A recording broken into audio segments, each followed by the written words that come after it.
ನಿನ್ನೆ ಹುಮ್ನಾಬಾದಿನ ಶಾಸಕರು ಮತ್ತೆ ಫೇಸ್ಬುಕ್ನಲ್ಲಿ ಬಂದು ಕೆಲವು ವಿಷಯಗಳು ವ್ಯಕ್ತಪಡಿಸಿದರು.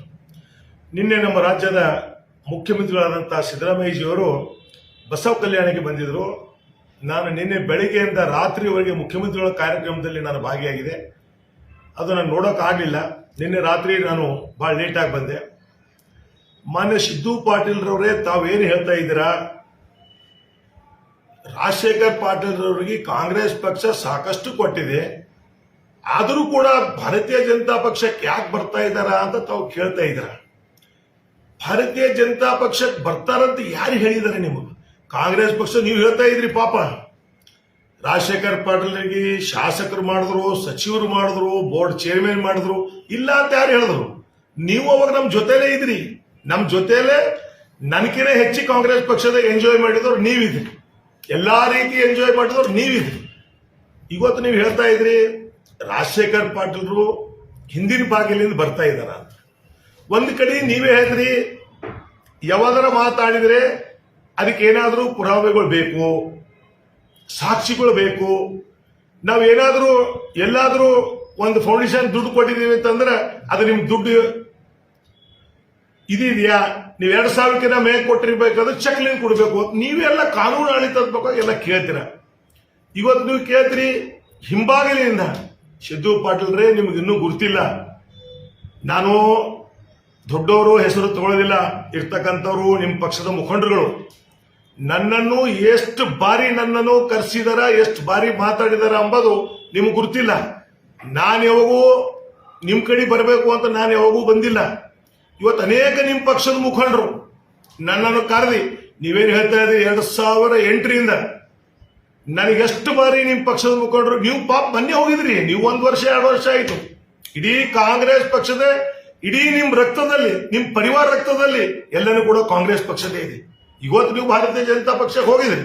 ಏನು ಹೇಳ್ತಾ ಇದ್ರು, ಸರ್ವೆ ಮಾಡಿದ್ರಂತ. ನಾನೇನೋ ಟಿಕೆಟ್ ಕೇಳಕ್ ಹೋಗಿದ, ಆ ಟಿಕೆಟ್ ಸರ್ವೆದಲ್ಲಿ ನಿಮಗ್ ಬರ್ಲಿಲ್ಲ, ಅಲ್ಲಿ ಕಡೆ ನಿಮ್ಗೆ ಇಲ್ಲ ಅಂದ್ರು ಇವ್ರಿಗೆ ಬಂತು ಅಂತ ಹೇಳಿ. ಬಾಬಾ ಎಲ್ಲಿ ಸರ್ವೆ ರೀ ನಿಮ್ದು? ಯಾವ ಸರ್ವೆ ರೀ? ಇವತ್ತು ನೀವು ಏನು ಮಾಡ್ತಾ ಇದ್ರಿ ಇವೆಲ್ಲ ನೀವು ಹೇಳಿದ್ರಿ. ಒಂದು ಪ್ರಮಾಣ ಮಾಡೋಣ ಅಂತ ನೀವು ಹೇಳಿದ್ರಿ. ಅದು ನನ್ನ ಜೊತೆಯಲ್ಲಿ ನೀವು, ನಿಮ್ ಜೊತೆಯಲ್ಲಿ ನಾನು ಬಂದಿದ್ದೀನಿ. ಭಾರತೀಯ ಜನತಾ ಪಕ್ಷದ ಮುಖಂಡರ ಜೊತೆ ಚರ್ಚೆ ಮಾಡಿದೀವಿ ಅಂತ ತಾವೇನು ಹೇಳಿದ್ರಿ. ನಾನು ಇವತ್ತು ಮಹಾಶಿವರಾತ್ರಿ ಹಬ್ಬ ಇದೆ. ಇವತ್ತು ಸಾಯಂಕಾಲ 7 ಗಂಟೆಗೆ ನಿಮ್ಗೆ ಆಹ್ವಾನ ಮಾಡ್ತೀನಿ. ಯಾವ ರೀತಿ ಪ್ರಮಾಣ ಮಾಡಬೇಕು, ನೀವು ನಿಮ್ಮ ಹೆಂಡತಿ ಮಕ್ಕಳ ಜೊತೆಲಿ, ಪರಿವಾರ ಜೊತೆಲಿ ಬನ್ನಿ. ನಾನು ನನ್ನ ಹೆಂಡತಿ ಮಕ್ಕಳ ಪರಿವಾರ ಜೊತೆಲಿ ನಾನು ಬರ್ತೀನಿ. ಇವತ್ತು ಬಹಳ ನಮ್ಮ ಲಿಂಗಾಯತ ಧರ್ಮ, ಇವತ್ತು ಮಹಾಶಿವರಾತ್ರಿ ಅಂದ್ರೆ ಬಹಳ ದೊಡ್ಡ ಹಬ್ಬ ಶಿವನ. ಇಲ್ಲಿ ಇವತ್ತು ಪ್ರಮಾಣ ಮಾಡೋಣ. ಯಾರ ಪಕ್ಷಕ್ಕೆ ಹೋಗ್ತೀನಿ ಅಂದ್ರು, ಯಾರು ಬರ್ತೀನಿ ಅಂದ್ರು, ಯಾರಿಗೆ ಚೂರಿ ಹಾಕಿದ್ರು, ಅದೆಲ್ಲನೂ ಕೂಡ ನಾವು ಚರ್ಚೆ ಮಾಡೋಣ. ಇವತ್ತು ವೀರಭದ್ರೇಶ್ವರ ದೇವಸ್ಥಾನದಲ್ಲಿ ನಿಮಗೆ 7 ಗಂಟೆಗೆ ಆಮಂತ್ರಣ ಕೊಡ್ತೀನಿ. ನೀವು ಯಾವ ರೀತಿ ಪ್ರಮಾಣ ಮಾಡ್ತೀರಾ, ನಾನು ಯಾವ ರೀತಿ ಪ್ರಮಾಣ ಮಾಡಬೇಕು, ಎಲ್ಲನೂ ಕೂಡ ಮಾಡೋಣ. ನೀವೇನ್ ಹೇಳಿದ್ರಲ್ಲ, ನಿಮ್ ಜೊತೆಯಲ್ಲಿ ಅಥವಾ ನನ್ನ ಜೊತೆಯಲ್ಲಿ ನೀವು ಬಂದು ಅನೇಕ ಭಾರತೀಯ ಜನತಾ ಪಕ್ಷದ ಮುಖಂಡರುಗಳು ಹೋಗಿದೀವಿ ಅಂತ ಒಂದು ಸಿಂಪಲ್ ಹೆಸರು ಹೇಳಿ. ಇವ್ರ ಹತ್ರ ಹೋಗಿದೀವಿ, ಇವ್ರ ಹತ್ರ ನಾನು ಮಾತಾಡಿದೀನಿ, ನಿಮ್ ಜೊತೆಯಲ್ಲಿ ಬಂದು. ನೀವು ರಾಷ್ಟ್ರೀಯಕ್ಕೆ ಬಂದಿದೆ ಈಗ್ರಿ. ನೀವು ಸುಮಾರು 14-15 ವರ್ಷ ನನ್ನ ಜೊತೆಯಲ್ಲಿ ನಾನು ಮಾಡ್ತಕ್ಕಂಥ ಕಾರ್ಯದಲ್ಲಿ ನಾನು ಎಲ್ಲಿ ಹೋಗಂತೀನಿ, ಏನ್ ಮಾಡಂತೀನಿ ಅದು ಕೇಳ್ಕೊಂಡು ಕೆಲಸ ಮಾಡಿರ್ತಕ್ಕಂಥವ್ರು ನೀವು. ನಿಮ್ಮಿಂದ ನಾನು ಕಲಿಬೇಕಾ? 14 ವರ್ಷ 15 ವರ್ಷ ನಾನು ಶಾಸಕನಾಗಿದ್ದಾಗ ನಮ್ಮ ಏನು MLA ಇದು ಕೊಡ್ತಿದ್ವು ನಮಗೆಲ್ಲ ಪಾಸು. ಆ ಪಾಸ್ಗಳು ಹಚ್ಕೊಂಡು ತಿರ್ತಕ್ಕಂಥ ವ್ಯವಸ್ಥೆ ನಿಮ್ಮಲ್ಲಿ ಇತ್ತು. ನೀವಲ್ಲ, ನಿಮ್ಮ ಅಣ್ಣ ತಮ್ಮಂದ್ರು ಎಲ್ಲರೂ, ನಿಮ್ಮ ಅಣ್ಣ ತಮ್ಮಂದ್ರು ಅಲ್ದೇನೆ ನಿಮ್ದು ಯಾರೋ ಮುಸ್ತಳದಾಗ ನಿಮ್ದು ಒಬ್ಬ ನೆಂಟನಲ್ಲ, ಅವನು ಕೂಡ ಒಂದು ಕಾರಿಗೆ ರಾಜಶೇಖರ್ ಪಾಟೀಲ್ MLA ಇರ್ತಕ್ಕಂಥ ಸ್ಟಿಕ್ಕರ್ ಹಚ್ಕೊಂಡು ತಿರುಗಾಡೋದು ಇವತ್ತು ಕೂಡ ಜನ ಮರ್ತಿಲ್ಲ. ಇವತ್ತು ನೀವು ಹೇಳ್ತಾ ಇದ್ರಿ ಯಾವ ರೀತಿ ಪ್ರಮಾಣ ಮಾಡೋಕ್ಕೂ ಕೂಡ ನಾನು ತಯಾರಿದ್ದೀನಿ. ನೀವು ಬನ್ನಿ, ಇವತ್ತು 7 ಗಂಟೆಗೆ ಬನ್ನಿ, ನಿಮ್ಗೆ ಆಮಂತ್ರಣ ಮಾಡ್ತೀನಿ. ವೀರಭದ್ರೇಶ್ವರ ನಾನು ನಡೀತಕ್ಕಂಥ ಆರಾಧ್ಯ ದೇವರು ವೀರಭದ್ರೇಶ್ವರಿಗೆ ನಡೀತೀನಿ, ನೀವು ವೀರಭದ್ರೇಶ್ವರ ನಡೀತೀರಿ. ಏನು ಸತ್ಯತೆ ಇದೆ? ನಿಮ್ ಜೊತೆಯಲ್ಲಿ ಬಂದು ನಾನು ಎಲ್ಲಿ ಕೇಳ್ಕೊಂಡಿದ್ದೀನಿ, ಯಾರಿಗೆ ಪಕ್ಷಕ್ಕೆ ಬರ್ತಾ ಇದ್ದೀನಿ, ಯಾರು ಹೇಳಬೇಕು, ನಾನು ಇವತ್ತು ರೆಡಿ ಇದ್ದೀನಿ. ಇದು ಒಂದು ಭಾಗ.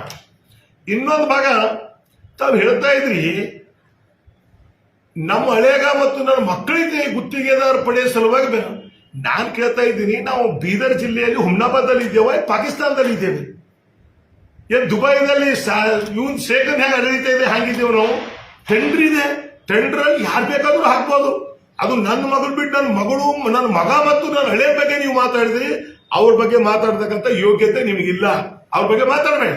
ಇವತ್ತು ಅವ್ರು ಎಲ್ಲಿ ಬೇಕಲ್ಲಿ ಕೆಲಸ ಮಾಡ್ತಾ ಇದಾರ. ಇವತ್ತು ನಮ್ಮ ಮಳೆ ದೊಡ್ಡ ಕನ್ಸ್ಟ್ರಕ್ಷನ್ ಕಂಪನಿ ತೆಗೆದು ಇಡೀ ರಾಜ್ಯ ಮಟ್ಟದಲ್ಲಿ 100 ಕೋಟಿ ರೂಪಾಯಿ ಕೆಲಸ ಮಾಡ್ತಾ ಇದ್ದಾರೆ. ಇವತ್ತು ನನ್ನ ಸುಪುತ್ರು ಕೂಡ ಸುಮಾರು ಕೋಟಿ ಕೆಲಸಗಳು ಬೇರೆ ಬೇರೆ ಜಿಲ್ಲೆಗಳಲ್ಲಿ ಮಾಡ್ತಾ ಇದ್ದಾರೆ.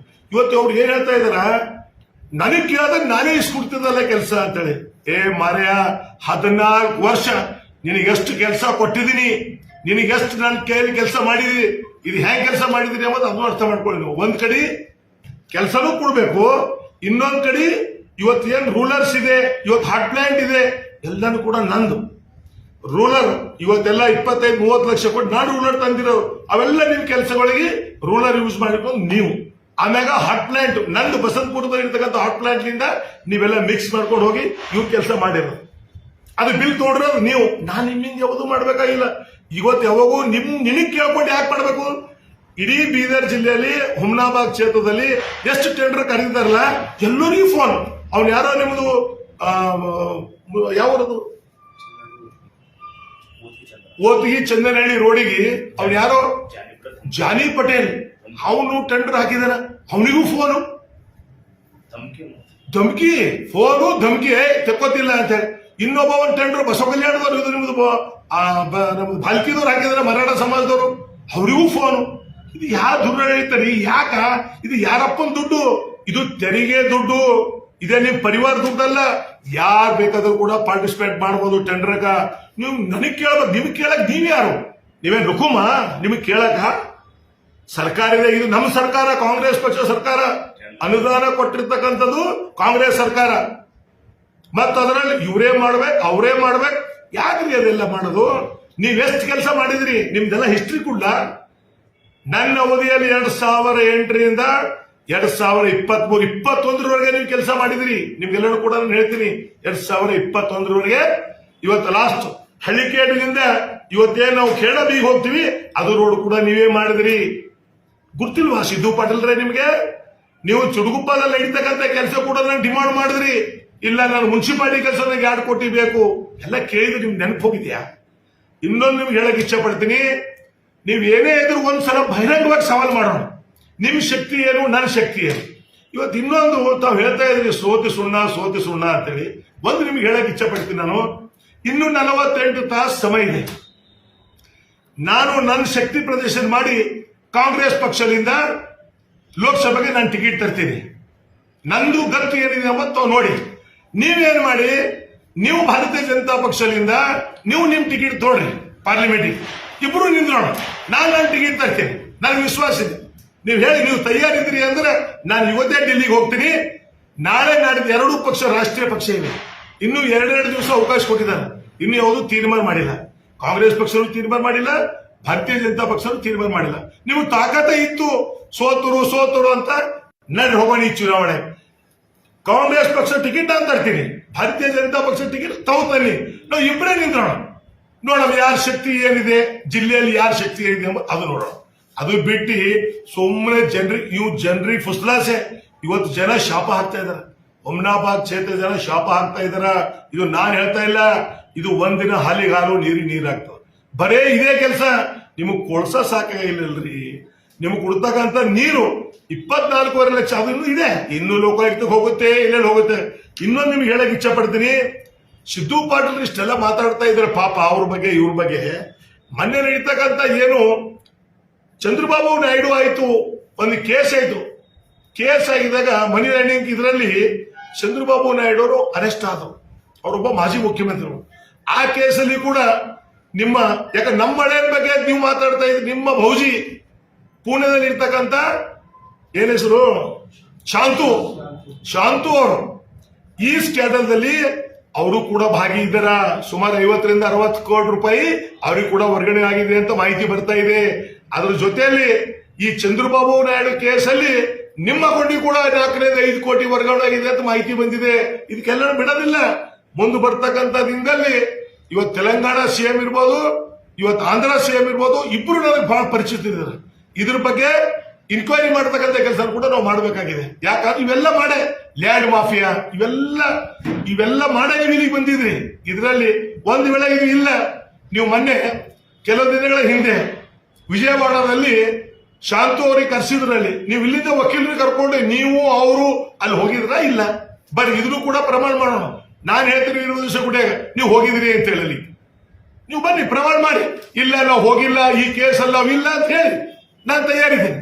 ನಾನು ರಾಜಕೀಯದಿಂದ ನಿವೃತ್ತಿ ಹೊಂದ್ತೀನಿ.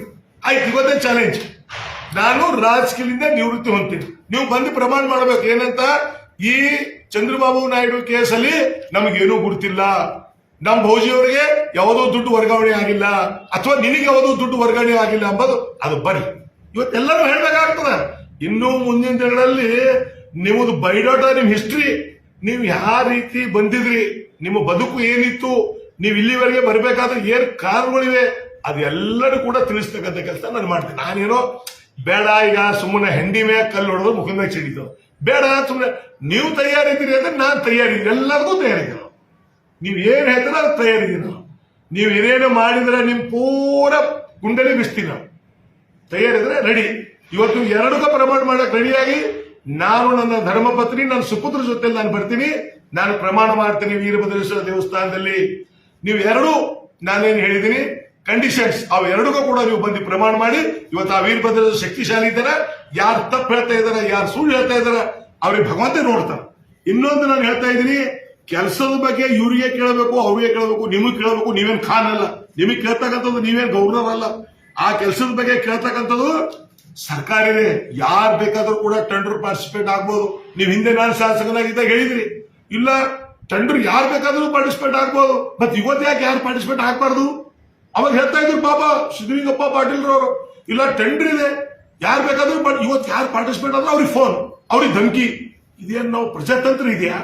ಡಾಕ್ಟರ್ ಬಾಬಾ ಸಾಹೇಬ್ ಅಂಬೇಡ್ಕರ್ ಅವರು ಸಂವಿಧಾನ ಏನು ಕೊಟ್ಟಿದ್ದಾರೆ, ಆ ಸಂವಿಧಾನ ಅಡಿಯಲ್ಲಿ ನಡೀತಾ ಇದೆಯಾ? ಇದು ಜಾಸ್ತಿ ದಿನ ನಡೆಯಂಗಿಲ್ಲ. ಸಿದ್ದು ಪಾಟೀಲ್ರೇ, ನೀವು ಇವತ್ತು ಒಂದು ಟೆಂಡರ್ ಹೇಳ್ತಾ ಇದ್ರಿ, ಎಲ್ಲ ಟೆಂಡರ್ದಲ್ಲಿ ನಮ್ದೇನೋ ಪಾರ್ಟಿಸಿಪೇಟ್ ಆಗ್ತಾರ, ಅದು ನಮ್ಮ ಹಕ್ಕು. ಬಾಬಾ ಸಾಹೇಬ್ ಅಂಬೇಡ್ಕರ್ ಸಾಹೇಬರು ಕೊಟ್ಟಿರ್ತಕ್ಕಂಥ ಹಕ್ಕು. ಆ ಹಕ್ಕಿನಲ್ಲಿ ನಾವೆಲ್ಲರೂ ಕೂಡ ಮಾಡ್ತಕ್ಕಂಥ ಕರ್ತವ್ಯ ನಾವು ಮಾಡ್ತೀವಿ. ಅದಕ್ಕೆ ದಯಮಾಡಿ ನೀವು ರೆಡಿ ಇದ್ರೆ ಇವತ್ತು ಬಂದ್ಬಿಡಿ. 7 ಗಂಟೆಗೆ ನಿಮ್ಗೆ ಆಹ್ವಾನ ಮಾಡ್ತಾ ಇದ್ದೀವಿ. 7 ಅಥವಾ 8 ಗಂಟೆಗೆ ನೀವು ಬರ್ತೀನಿ ಅಂತ ಹೇಳಿದ್ರೆ ನಾನು ವೀರಭದ್ರೇಶ್ವರ ದೇವಸ್ಥಾನ ನಿಮ್ಗೋಸ್ಕರ ನಾನು ಕಾಯ್ತೀನಿ. ನನ್ನೆಲ್ಲದಕ್ಕೆ ರೆಡಿ ಇದೆ, ಬನ್ನಿ ಪ್ರಮಾಣ ಮಾಡೋಣ. ಯಾವುದೋ ಸುಮ್ಮನೆ ಸುಳ್ಳು ಹೇಳಿ ಜನರಿಗೆ ಮೋಸ ಮಾಡ್ತಕ್ಕಂಥ ಕೆಲಸ ಬೇಡ. ಈ 2023 ಚುನಾವಣೆಯಲ್ಲೇ ಜನರಿಗೆ ಸುಳ್ಳು ಹೇಳಿ ಆ ಸುಳ್ಳೇ ಸತ್ಯ ಅಂತ ಮಾಡ್ತಕ್ಕಂಥ ಬಿಂಬಿಸ್ತಕ್ಕಂಥ ಕೆಲಸ ನೀವು ಮಾಡಿದ್ರಿ. ಪಾಪ ನೀವು ಮಾಡಿದ್ರಿ, ಈಗಾದ್ರೂ ಒಳ್ಳೆ ಕೆಲಸ ಮಾಡಿ. ಜನ ನಿಮ್ಗೆ ಕ್ಷೇತ್ರದ ಶಾಸಕರಾಗಿ ಮಾಡಿದ್ದಾರೆ. ಆ ಜನರು ಕಷ್ಟ ನಷ್ಟಗಳು ಏನಿದೆ ಅದರಲ್ಲಿ ಭಾಗಿಯಾಗ್ತಕ್ಕಂಥ ಕೆಲಸ ಮಾಡಬೇಕು. ಅದು ಬಿಟ್ಟು ಬರೀ ಲೂಟಿ ಹೊಡಿತಕ್ಕಂಥ ಕೆಲಸ. ಬೆಳಗ್ಗೆ ಅಂದ್ರೆ ಎಲ್ಲೇನ್ ಸಿಗ್ತದ, ಯಾರೇನ್ ಮಾಡ್ತಾರ, ಯಾರೇನ್ ಕೊಡಬೇಕು ಅಷ್ಟೇ. ಅದ್ರ ಸಲುವಾಗಿ ಈ ಟೆಂಡರ್ಗಳು ಹೇಳ್ತಾ ಇದ್ರು ಪಾಪ ನಮ್ಮವ್ರ ಕಾರ್ಯಕರ್ತರು, ಈ ಟೆಂಡರ್ಗಳು ಯಾರಿಗೂ MLA ಸಂಬಂಧ ಇಲ್ಲ, ಟೆಂಡರ್ ಯಾರಿಗೂ ಸಂಬಂಧ ಇಲ್ಲ. ಇವರಿಗೆ ಕಲ್ಯಾಣ ಕರ್ನಾಟಕದಲ್ಲಿ ಇವರಿಗೆ ಬರ್ತಕ್ಕಂಥ ದುಡ್ಡು ನಮ್ಮ ಮುಖ್ಯಮಂತ್ರಿಗಳು ಸಿದ್ದರಾಮಯ್ಯಜಿ ಅವರು ಇವತ್ತು ದುಡ್ಡು ಬಿಡುಗಡೆ ಮಾಡಿದ್ದಾರೆ. ಆ ದುಡ್ಡು ಇನ್ನು ನಾನು ಹೇಳ್ತಾ ಇದ್ದೀನಿ, ಎಲ್ಲಾ ಕಾಮಗಾರಿಗಳು ಬಹಳ ಅಚ್ಚುಕಟ್ಟಾಗಿ ಆಗ್ಬೇಕು. ಇಲ್ಲದೆ ಹೋದ್ರೆ ನಾವು ಸುಮ್ಮನೆ ಕುಂಡ್ರಂಗಿಲ್ಲ. ಅವೆಲ್ಲ ಕ್ವಾಲಿಟಿ ಕಂಟ್ರೋಲು, ಲೋಕಾಯುಕ್ತ ಎಲ್ಲರೂ ಕೂಡ ಹೋಗ್ಬೇಕಾಗುತ್ತೆ. ಯಾಕಂದ್ರೆ ಇವ್ರು ಬರೀ ಎಲೆಕ್ಟ್ರಿಕ್ ವರ್ಕಿಗೆ ಸುಮಾರು 5 ಕೋಟಿ 6 ಕೋಟಿ ಕೊಟ್ಟಿದಾರ. ಏನು ಹೈಮಾಸ್ ಲೈಟ್ ಕೊಟ್ಟು ಏನ್ ಮಾಡಿದಾರ ಅಂದ್ರೆ ಟೆಂಡರ್ ಆಗ್ತದ ಅಂತ ಹೇಳಿ ನಿರ್ಮಿತಿ ಕೇಂದ್ರ ಕೊಟ್ಟಿದ್ದಾರೆ. ಪಾಪ ಇವರು ಯಾಕೆ ನಿರ್ಮಿತಿ ಕೇಂದ್ರ ಕೊಟ್ಟರು ಗೊತ್ತಿಲ್ಲ. ನಿರ್ಮಿತಿ ಕೇಂದ್ರ ಕೊಟ್ಟರು, ಮತ್ತೆ ನಿರ್ಮಿತಿ ಕೇಂದ್ರ ಜಿಲ್ಲಾ ಪಂಚಾಯತ್ ಬದಲಾವಣೆ ಮಾಡಿದ್ರು, ಮತ್ತೆ ಜಿಲ್ಲಾ ಪಂಚಾಯತ್ ನಿರ್ಮಿತಿ ಕೇಂದ್ರ ಬದಲಾವಣೆ ಮಾಡಿ, ಇವೆಲ್ಲ ಯಾಕೆ ನಡೀತಿದೆ ಅಂತ ಗೊತ್ತಿಲ್ಲ ನನಗೆ. ಅದಕ್ಕ ಸಿದ್ದು ಪಾಟೀಲ್ರೆ, ಇವತ್ತು 7 ಗಂಟೆಗೆ ತಾವು ಪ್ರಮಾಣ ಮಾಡಕ್ ಬರ್ತೀರಿ ಅಂತ ನಾನು ನಂಬಿದೀನಿ. ಬನ್ನಿ ಪ್ರಮಾಣ ಮಾಡೋಣ. ಯಾರ ಜೊತೆಲಿ ಹೋದ್ರು, ಯಾರ ಜೊತೆಲಿ ಬಂದ್ರು, ಇವತ್ತು ನಿಮ್ಮ ಯಾವುದೇ ನಾನು ಮುಖಂಡರ ಹೆಸರು ತಗೊಳ್ಳೋಕೆ ಇಚ್ಛೆ ಇಲ್ಲ. ಯಾರ್ಯಾರು ನನಗೆ ಫೋನ್ ಮಾಡಿದ್ರು, ಯಾರ್ಯಾರು ನಮ್ಮ ಪಕ್ಷಕ್ಕೆ ಬರಬೇಕು ಅಂತ ಕೇಳ್ತಾ ಇದಾರೆ, ಅದೆಲ್ಲರೂ ಕೂಡ ನಿಮ್ಗೆ ಹೇಳ್ತೀನಿ. ಬನ್ನಿ ಅಲ್ಲಿ ವೀರಭದ್ರೇಶ್ವರ ಕೂಡ ಪ್ರಮಾಣ ಮಾಡೋಣ. ಹಿಂದಿನ ಬಾಗಿಲಲ್ಲಿ ಹೋಗ್ತಕ್ಕಂಥದ್ದು ನನಗೆ ಯಾವುದೂ ಅಂತದೇನು ಬಂದಿಲ್ಲ. ನಾನು ಆರಾಮಾಗಿದ್ದೀನಿ. ಕಾಂಗ್ರೆಸ್ ಪಕ್ಷ ಎಲ್ಲನೂ ಕೂಡ ನನಗೆ ಕೊಟ್ಟಿದೆ. ಇದು ಕೊಟ್ಟಿಲ್ಲ ಅಂತಿಲ್ಲ, ನನಗೆ ಎಲ್ಲನೂ ಕೊಟ್ಟಿದೆ. ನಾನೇನಾದ್ರೂ ಹೋಗ್ಬೇಕು ಬರ್ಬೇಕಾಗಿತ್ತು ಡೈರೆಕ್ಟ್ ಹೋಗೋಣ. ಈಗ ಭಾರತೀಯ ಜನತಾ ಪಕ್ಷಕ್ಕೆ ಹೋಗ್ಬೇಕಾಗಿತ್ತು, ನಿನಗೆ ಕೇಳಿ ಹೋಗ್ಬೇಕಾ? ಹಿಂದಿನ ಬಾಗಿಲಿಂದ ಹೋಗೋದು ನನಗೇನು ಬಂದಿದೆ? ಹೋಗ್ಬೇಕಾದ್ರೆ ನೇರವಾಗಿ ಹೋಗೋಣ. ನಿಮಗೆ ಕೇಳ್ಕೊಂಡು ಬರ್ಬೇಕ ನಾನು ಭಾರತೀಯ ಜನತಾ ಪಕ್ಷ ಬರ್ಬೇಕಾದ್ರ? ಇಲ್ಲ, ನಂದೇ ಆದಂತ ದೂರದೃಷ್ಟಿ ಇದೆ. ಆ ದೂರದೃಷ್ಟಿಯಲ್ಲಿ ನಾನು ಕೆಲಸ ಮಾಡ್ತಕ್ಕಂಥವ್ರು. ಅದಕ್ಕೆ ಇವತ್ತು 7 ಗಂಟೆಗೆ ತಮಗೆ ಆಹ್ವಾನ ಮಾಡ್ತಾ ಇದ್ದೀನಿ. ತಾವು ಬನ್ನಿ, ಪ್ರಮಾಣ ಮಾಡೋ. ಇವತ್ತ ಬಹಳ ದೊಡ್ಡ ನಮ್ಮ ಲಿಂಗಾಯತ ಧರ್ಮ ಮಹಾಶಿವರಾತ್ರಿ ಇದೆ, ಬಹಳ ಒಳ್ಳೆ ದಿನ ಇದೆ. ಸತ್ಯಕ್ಕೆ ಏನಿದೆ ಎಂಬುದು ಬರಲಿ. ನೀವು ಮಾಡಿರ್ತಕ್ಕಂಥ ಏನು ಎಲ್ಲರಿಗೂ ಇನ್ನೂ ಬೇರೆ ಬೇರೆ ವಿಚಾರಗಳು ಇವೆ, ಅಲ್ಲೇ ಮಾತಾಡೋಣ ಬನ್ನಿ. ಟಿವಿಎಸ್ ಕಂಪನಿಯ ತರತರಹದ ಮಾಡೆಲ್ ಬೈಕ್ ಖರೀದಿಸಲು ಯೋಚಿಸುತ್ತಿದ್ದರೆ ಎಸ್ವಿ ಟಿವಿಎಸ್ ಶೋರೂಮ್ ನಿಮಗಾಗಿ ತರುತ್ತಿದೆ ಹೊಸ ಮಾಡೆಲ್ಗಳ ಹೊಸ ಬೈಕ್ಗಳು. ಟಿವಿಎಸ್ನ ಎಲ್ಲಾ ತರಹದ ಬೈಕ್ಗಳು ಹಾಗೂ ಎಲ್ಲಾ ಬೈಕ್ಗಳ ಸರ್ವಿಸ್ ಹಾಗೂ ಅವುಗಳ ಸ್ಪೇರ್ ಪಾರ್ಟ್ಗಳು ಕೂಡ ಲಭ್ಯ. ಹಾಗಿದ್ರೆ ಹಿಂದೆ ಭೇಟಿ ನೀಡಿ. ಎಸ್ವಿ ಟಿವಿಎಸ್ ಶೋರೂಮ್ ಮಾಲೀಕರು Lokesh RJ, Bharat petrol bunk ಎದುರುಗಡೆ, ನಾಗಲಕ್ಷ್ಮಿ ದಾಬಾ ಹತ್ತಿರ, ಗುಲ್ಬರ್ಗ ರೋಡ್, ಹುಮ್ನಾಬಾದ್. ನಿಮ್ಮ ಬೈಕ್ ಅನ್ನು ಕಾಯ್ದಿರಿಸಿಕೊಳ್ಳಲು ಹಿಂದೆ ಸಂಪರ್ಕಿಸಿ 8494951009 ಅಥವಾ 0848345932.